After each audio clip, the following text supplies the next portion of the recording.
Olá, no Papo com o Editor desta semana, o broadcast político entrevista o deputado federal Baleia Rossi. Baleia Rossi que é presidente do MDB, presidente nacional do MDB, né? E para nos acompanhar, a gente tem a repórter que é recordista de participação aqui no Papo com o Editor, Camila Turtelli.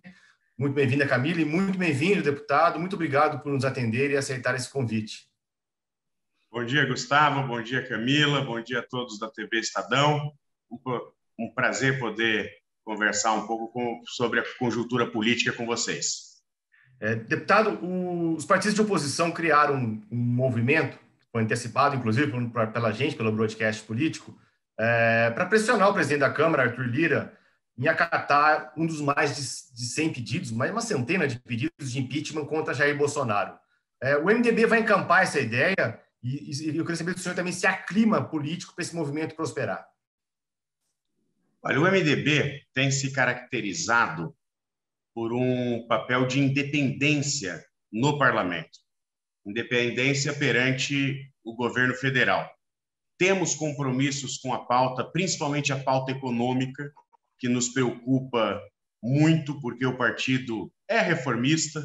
Nós conseguimos já, no governo do presidente Michel Temer, alguns avanços importantes nesta pauta, como foi a PEC do teto de gastos, a reforma trabalhista, a reforma do ensino médio e tantas outras matérias que tiveram o apoio da nossa bancada, tanto na Câmara Federal quanto no Senado. Eu acredito que agora o papel do partido tem que ser de trabalhar para que todas as investigações aconteçam dentro da CPI que está sendo instalada no Senado.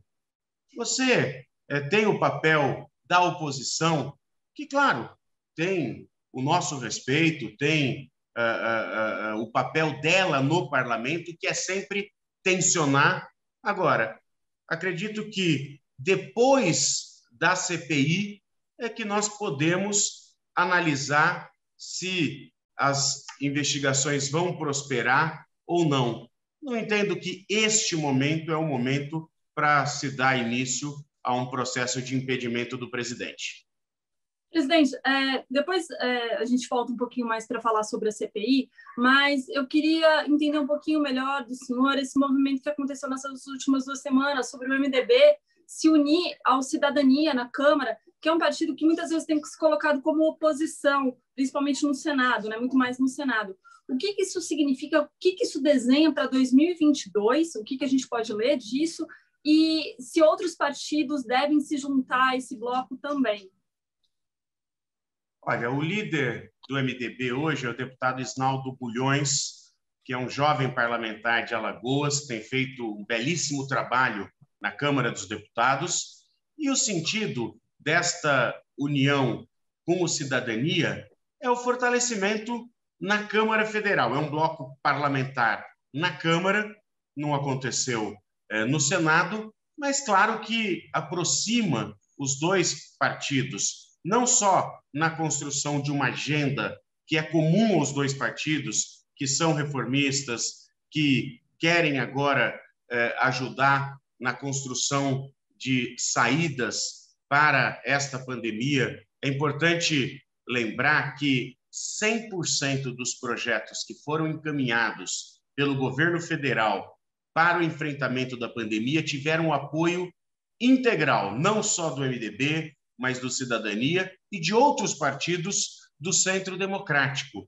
Claro que, com essa aproximação, nós também estamos dialogando sobre as questões políticas macro. Agora, não há uma repercussão imediata. Por quê? Porque é um bloco parlamentar na Câmara Federal. Nós vamos trabalhar juntos essas pautas de enfrentamento ao Covid, de soluções que muitas foram dadas pelo governo federal, mas muitas outras foram dadas pela própria Câmara dos Deputados, o próprio orçamento de guerra, o ano passado, que possibilitou o auxílio emergencial e o aumento de R$200 para R$600, que possibilitou a suspensão da carteira de trabalho e a manutenção de empregos e tantas outras medidas, ela nasceu na Câmara dos Deputados, num debate dos partidos de centro. Todos tiveram a sua contribuição. A nossa ideia é fortalecimento do MDB, o fortalecimento do Cidadania na Câmara Federal e poder tocar agendas que são comuns.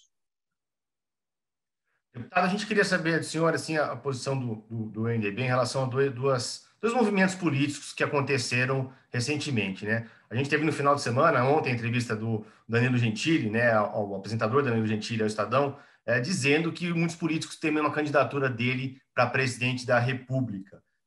Eu queria saber o que o senhor acha disso e também se o ex-presidente Rodrigo Maia, o ex-presidente da Câmara, que foi seu cabo eleitoral durante a campanha para a sucessão, tem chance de ir para o MDB, ou então ele pode ir para o PSDB, enfim, de algum movimento que ele está mais adiantado.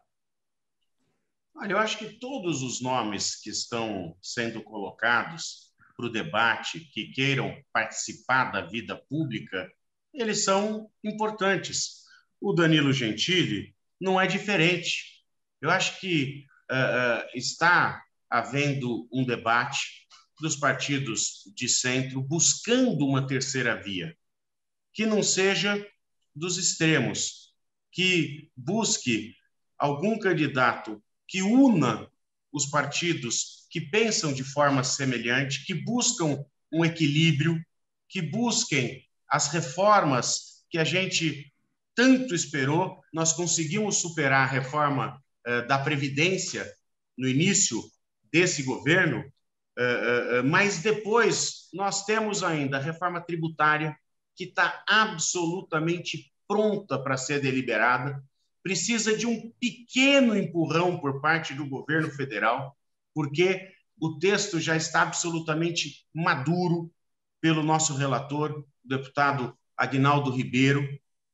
Já existe um consenso entre os líderes na Câmara Federal e no Senado que a reforma tributária é a grande reforma, dizem que é a mãe de todas as reformas, porque é a reforma que vai fazer com que a gente, pós-pandemia, possa recuperar a nossa economia, que possa gerar emprego e renda, que possa sinalizar um aumento do PIB e que o Brasil retome a sua capacidade de desenvolvimento.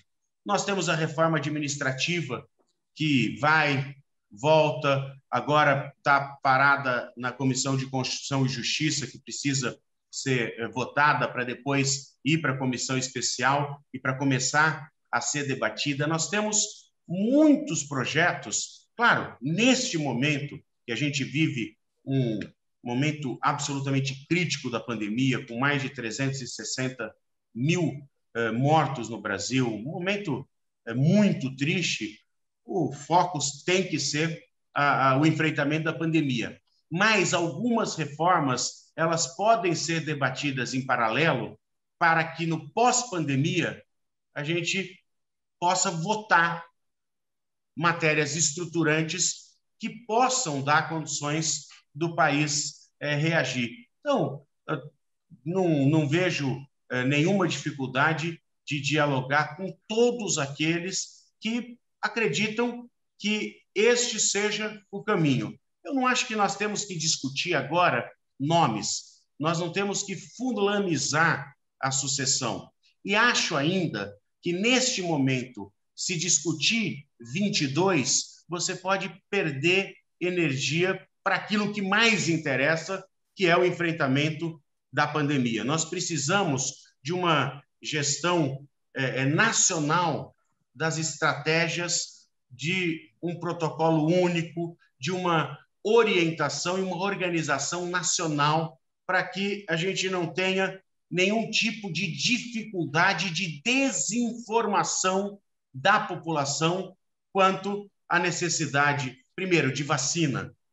Ontem eu fiz uma live com o Léo Capitelli, que é o prefeito de Serrana, que fica a 20 quilômetros de Ribeirão Preto, uma cidade de 40 mil habitantes, que já vacinou 98% do público-alvo. E ele estava fazendo um relato que não existe mais procura por UTI e lotação, que a Santa Casa local e o Hospital Estadual de Serrana já diminuíram muito o número de internações. Portanto, Serrana acho que serve de exemplo para o Brasil e para o mundo de qual a saída para a pandemia, que é a vacinação em massa. A questão do Rodrigo Maia, eu já deixei muito claro, é um grande líder político, foi um extraordinário presidente da Câmara dos Deputados, reformista, com compromisso com o Brasil, com uma preocupação com a economia, com a geração de emprego e renda. O MDB está de portas abertas para receber a filiação do deputado Rodrigo Maia. Claro que ele tem o imbróglio jurídico ainda de como sair do Democratas e não perder o mandato, mas acredito que ele está muito alicerçado nesta questão, e assim que ele tiver a liberação por parte do Democratas, ele vai definir. Eu sei que outros partidos estão buscando também a filiação dele, a gente tem que respeitar, porque é um movimento de um dos grandes líderes do país hoje, mas por parte do nosso partido, nós estamos de portas abertas para receber o deputado Rodrigo Maia. Presidente, só voltando um pouquinho que o senhor citou sobre as reformas, né? Sendo sincero, no cenário que a gente tem hoje, com o ministro da Economia enfraquecido, ainda mais agora com esse episódio do orçamento, vésperas de eleições, uma CPI para investigar o governo, um presidente da Câmara que foi eleito com o apoio do Palácio do Planalto, existe algum cenário que possa levar as reformas para frente? O senhor acredita que tem ainda espaço, mesmo que seja só a tributária? A administrativa está na CCJ e a gente vê que os trabalhos lá eles estão bem enroscados, né? A presidente da CCJ, a deputada Bia Kicis, está tendo uma conduta ali complicada, né? Complexa, com bastante obstrução da oposição, principalmente por causa da reforma administrativa. Sendo sincero, tem espaço ainda para a gente ver algum avanço em alguma dessas duas principais reformas, a administrativa e a tributária, ainda nessa legislatura? Olha, eu sou otimista e acho que se nós abrirmos mão das reformas, nós vamos ter grandes dificuldades no pós-pandemia. Por quê? Porque a pandemia ela está levando vidas e milhares de vidas de brasileiros, e ela tem um efeito muito grande na vida das pessoas. Hoje as pessoas estão angustiadas, as pessoas estão preocupadas, estão com medo de morrer, estão vendo muitas vezes a lentidão do governo no enfrentamento, algumas desinformações, algumas teses que não são da ciência, não há o respeito à ciência. A gente vê muitas dificuldades nessa questão do enfrentamento da pandemia. Mas, no pós-pandemia, nós vamos ter um Brasil mais pobre, um Brasil mais desigual, um Brasil com mais desempregados, com mais dificuldades. Então, nós precisamos voltar a debater as reformas estruturantes para que o governo trabalhe junto com o parlamento para essas reformas avançarem. A reforma administrativa, ela está num estágio inicial. Como você falou, está na CCJ, precisa ser votada na CCJ, depois precisa ser colocada numa comissão especial. Eu tenho convicção que este Congresso ele tem as características de um Congresso reformista, diferente de muitos outros congressos que não conseguiam sequer debater a reforma da Previdência, sequer debater e avançar temas importantes como a reforma tributária e administrativa. Eu acredito que esse Congresso tem todas as condições de avançar tanto na administrativa quanto na tributária. Por que eu acho que a tributária agora ela tem mais chances de ser votada? Porque já faz 2 anos que nós estamos debatendo a tributária. O deputado Aguinaldo Ribeiro, que é o relator, eu que sou autor da PEC 45, nós fizemos um entendimento de uma comissão mista com o Senado e há 15 dias atrás nós fizemos um debate, uma reunião com o Roberto Rocha, que é o presidente da comissão mista, e o relator da PEC 110, que está no Senado. O Wildo Rocha, que é o vice-presidente e presidente da comissão da Câmara que debate a PEC 45, com outros deputados e senadores que estão envolvidos nesse debate da reforma tributária. E o que a gente percebe é que o texto já está maduro, já existe uma convicção de que não há alternativa pós-pandemia se não for pelas reformas. Se nós deixarmos como está, nós vamos deixar as nossas empresas sem competitividade, o nosso gasto público vai ser maior e corre-se o risco de se pagar mais imposto no Brasil, que seria um grande absurdo, porque a nossa carga tributária já é altíssima. E a PEC 45, e o trabalho do relator é fazer uma compilação da PEC 45, que une os impostos federais, PIS, COFINS e IPI, o ICMS, que é estadual, e o ISS, que é municipal. Ela é prima irmã da PEC 110, do senador Davi Alcolumbre, que está no Senado.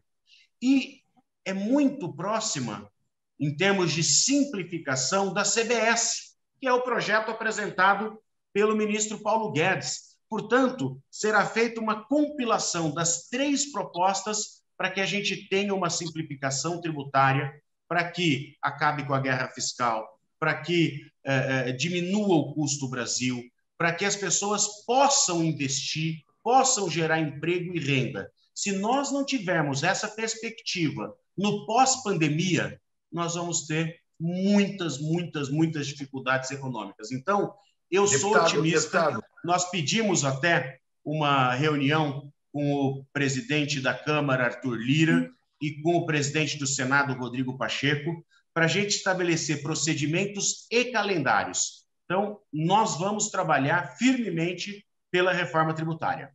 Só uma questão rápida para a gente sair desse tema das reformas. O senhor acredita que essa característica da Câmara reformista, dessa Câmara que aprovou a reforma da Previdência com o presidente Rodrigo Maia, ela se mantém sob a presidência do Arthur Lira? Não há outro caminho. Eu tenho convicção que não há outra agenda no pós-pandemia para a gente sinalizar para o país, para os investidores, para que o país volte a ter credibilidade, volte a ter investimento externo, se não pelas reformas. E acredito que o deputado Arthur Lira, que é o presidente da Câmara dos Deputados, também tem esse compromisso. Nós vamos ter um país, como eu falei, com grandes dificuldades no pós-pandemia. Portanto, eu acredito que pode haver uma união dos líderes, do presidente da Câmara, do presidente do Senado, com um olhar do Ministério da Economia para que a gente possa fazer essas reformas. Claro que é importante a participação do Ministério da Economia. Por quê? Porque são reformas estruturantes, são reformas que mexem com o sistema tributário brasileiro, que é, sem dúvida, arcaico, cumulativo, ele é distorsivo, cheio de exceções, é reconhecidamente um dos piores sistemas tributários do mundo. E não se consegue avançar numa PEC de reforma tributária sem que haja participação efetiva do Ministério da Economia. Nós já conseguimos superar obstáculos enormes nos setores, com ampla conversa, com amplo debate, dos municípios, com apoio da Confederação Nacional dos Municípios, dos estados, o Concefaz tem dado, inclusive, sugestões e tem apoiado, superando a questão federativa. Então, os avanços que nós conseguimos nesses 2 anos foram muito significativos para que a gente possa agora organizar na Câmara e no Senado a volta da tramitação dessas reformas. Deputado, ontem a senadora Simone Tebet, que é do partido do senhor, ela citou, inclusive, a PEC, né, do senhor, que é a PEC 45, como o caminho para poder juntar todas as propostas de reforma. O senhor mesmo citou aí que tem os outros que poderiam ser fundidos, enfim, numa proposta só.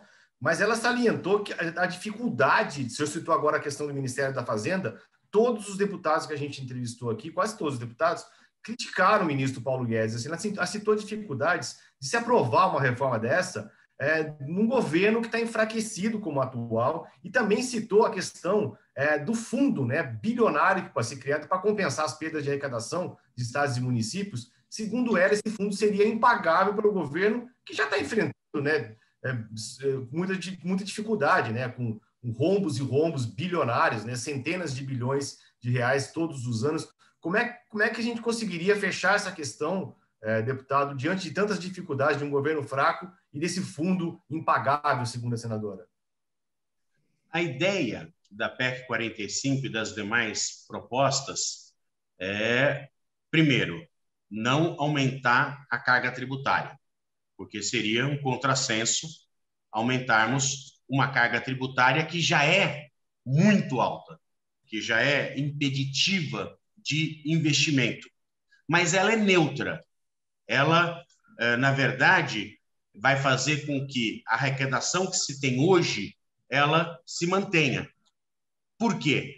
Porque o passo seguinte é o que todos os brasileiros querem, que é a diminuição da carga tributária. Mas aí nós precisamos também da reforma administrativa. Por quê? Porque tudo que se arrecada hoje é para pagar o custo do Estado brasileiro, que é caro. E hoje nós temos muita tecnologia, nós temos muitas maneiras de melhorar a qualidade dos serviços públicos, de tornar o Estado mais eficiente e alocar recursos para o que realmente interessa, que é educação, saúde, segurança, do que a maneira que a gente tem hoje. Portanto, eu tenho convicção que nós conseguiremos avançar nesse diálogo com o ministro Paulo Guedes para que no pós-pandemia possamos avançar com essas reformas, sem o aumento da carga tributária, mas simplificando. Quando você simplifica, você diminui todas as obrigações acessórias, que são custosas. Hoje o custo Brasil é algo que prejudica as empresas. As nossas empresas não têm competitividade. O IVA que nós estamos propondo na PEC 45, que é o IBS, ele é adotado em mais de 160 países, pela sua simplicidade, pela maneira com que todos já conhecem e já sabem que é o melhor sistema tributário para os impostos sobre o consumo. Claro que a proposta prevê 10 anos de transição, pode diminuir no relatório para 5, 6 anos. Claro que a proposta prevê, depois desta transição, 100% do imposto pago no destino, porque isso acaba com a guerra fiscal, que é nociva hoje a todos, porque a guerra fiscal, a briga que se estabeleceu hoje entre os estados e municípios, todo mundo perde, todo mundo abre mão de arrecadação, não consegue garantir a geração de empregos esperada e acaba todo mundo perdendo. Então, há uma consciência coletiva no parlamento, e eu acredito que no Brasil também, nos setores econômicos, nos trabalhadores, todos participaram desse debate de que a reforma tributária ela precisa avançar e que nós temos essa grande oportunidade de um Congresso reformista para que a gente possa avançar nessas matérias mais importantes. Deputado, queria falar um pouquinho, voltar um pouquinho na questão da CPI, né? Existe uma tentativa forte aí da base aliada do governo de tentar barrar a relatoria do senador Renan Calheiros, que ele está sendo colocado aí como o principal opositor dentro da CPI, um dos principais opositores do governo dentro da CPI. A atuação dele nessa CPI, ela pode mudar os rumos do MDB para 2022? Deve ser algo crucial? Como que pode influenciar para as próximas eleições, essa atuação do senador? Olha, a CPI sempre é instrumento de minoria, isso já está consolidado no Brasil, por isso está sendo instalada no Senado. Eu acredito que a CPI ela não pode ser um palanque político eleitoral, porque aí ela vai perder o objeto, ela vai perder o foco de realmente se investigar a conduta de todos no enfrentamento da pandemia, os maus feitos, aquilo que não está correto. Acho que nós temos que ter um trabalho muito focado em não caças às bruxas, não fazer com que a gente antecipe 2022, até porque nós só vamos chegar em 2022 se a gente conseguir superar 2021. E 2021 está sendo um ano muito difícil, como foi 2020. Não dá para a gente tentar antecipar a sucessão presidencial ou as sucessões estaduais. Nós temos que ter muita responsabilidade, porque a gente sabe que como começa a CPI, mas a gente não sabe como termina. E seria muito ruim para o país a gente ver na CPI um palco para discutir apenas a sucessão presidencial. Acho que esse não é o caminho. E o senador Renan Calheiros, de Alagoas, do MDB, ele tem muita experiência. Tenho certeza, pelas declarações que ele já deu, que ele vai trabalhar com muito foco nessas questões. Acredito que a CPI não deve ser um espetáculo eleitoral e aí cumprir o seu papel de ajudar o Brasil a enfrentar essa pandemia e tentar virar essa página da nossa história. E aí nós precisamos, como eu já falei aqui, de vacinação. Nós precisamos de um trabalho único, coordenado pelo Ministério da Saúde, para que todos remem para o mesmo lado, para que a gente possa superar todas essas dificuldades. Eu não tenho preocupação nenhuma com a atuação do senador Renan Calheiros, porque tem grande experiência parlamentar, é equilibrado, é do diálogo e não vai deixar a CPI partir para um caminho que seja apenas político-eleitoral. Deputado, o senhor falou da questão de 2022, o senhor está tentando não falar sobre 2022, mas o senhor citou no começo da entrevista a questão da terceira via que pode surgir, né, durante a caminhada até 2022. E o ex-presidente Fernando Collor, o senador Fernando Collor, ele deu uma declaração do broadcast político que a gente publicou na manhã de hoje, que terceira via, para ele, na avaliação dele, só existe na literatura e que uma disputa entre Bolsonaro e Lula, com Bolsonaro e Lula numa disputa, a terceira via, essa alternativa, seria triturada. Eu queria saber se o senhor concorda com isso e qual a chance do MDB caminhar ou com Bolsonaro ou com Lula em 2022. Nós, do MDB, vamos trabalhar esse diálogo dos partidos de centro.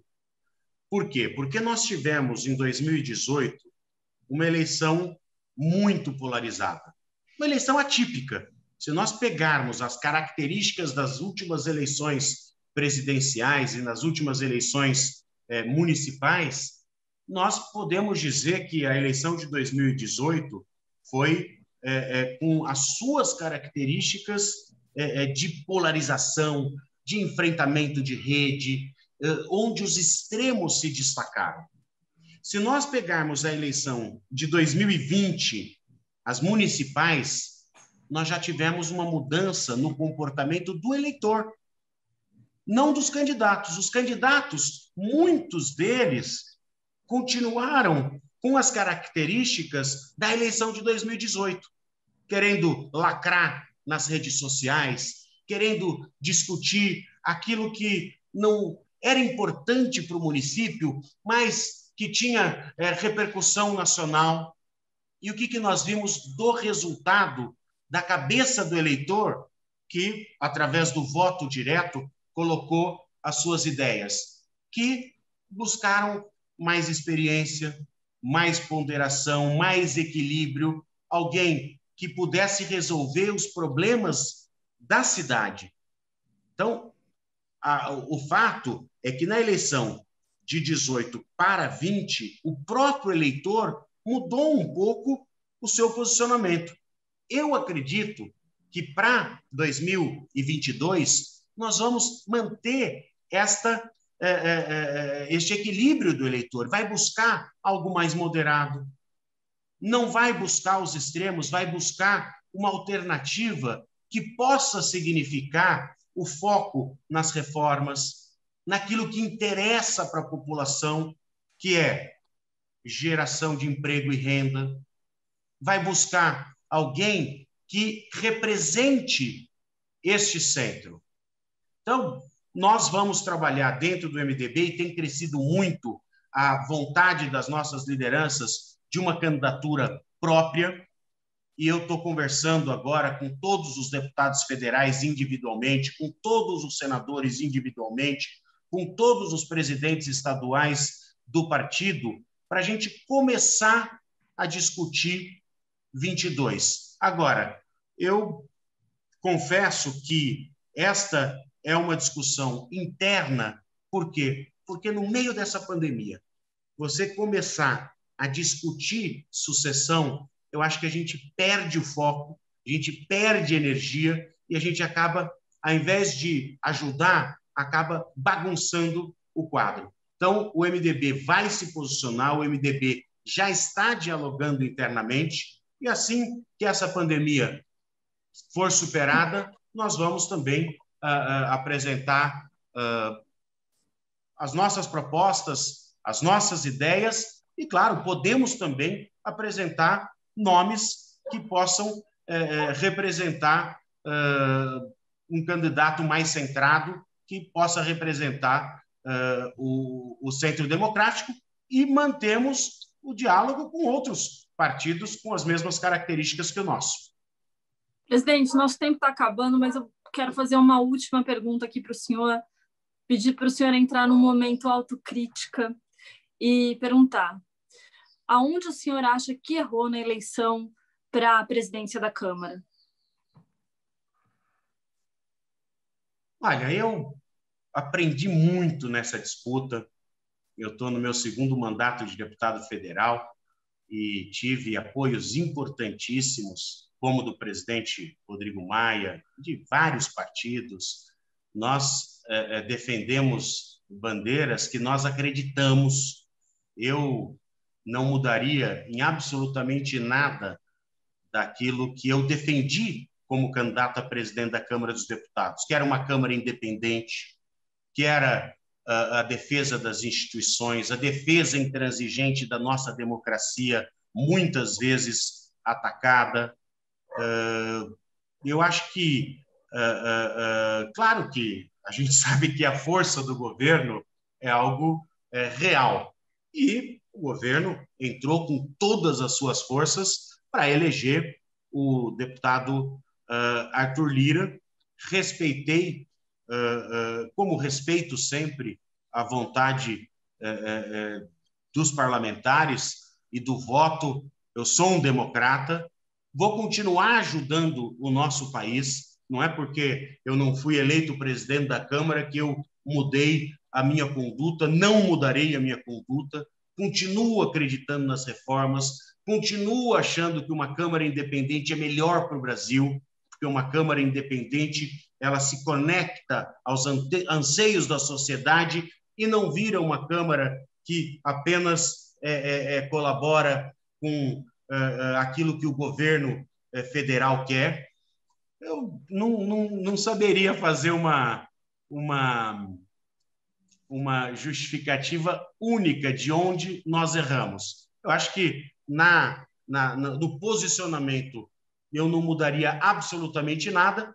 Como eu fui escolhido candidato depois de um amplo debate e de maneira tardia, também acho que o nosso adversário acabou conseguindo os compromissos partidários e compromissos dos parlamentares de maneira que ele saiu muito na frente. E depois nós tivemos uma desorganização partidária, principalmente com o Democratas, que acabou com 2 ministros tendo muita interferência por parte do governo, e quando nós perdemos o apoio do Democratas, que era o partido do principal fiador da nossa candidatura, que era o deputado Rodrigo Maia, nós acabamos desorganizando. Mas não, acho que Deus sabe o que faz. Eu acredito que as mesmas convicções que eu apresentei durante a minha candidatura para presidente da Câmara dos Deputados, eu permaneço com elas e vou continuar tentando ajudar o nosso país naquelas matérias que sejam importantes. Deputado Baleia Rossi, muito obrigado por participar aqui do Papo com o Editor, do Broadcast Político. Queria agradecer muito a Camila Turtelli, minha companheira de sempre aqui nesse programa. Agradecer o Cláudio da Luz, que está fazendo a nossa ponte, vai fazer a edição desse material. E agradecer a todos que estão acompanhando mais um Papo com o Editor aqui no Broadcast Político. E até a próxima semana.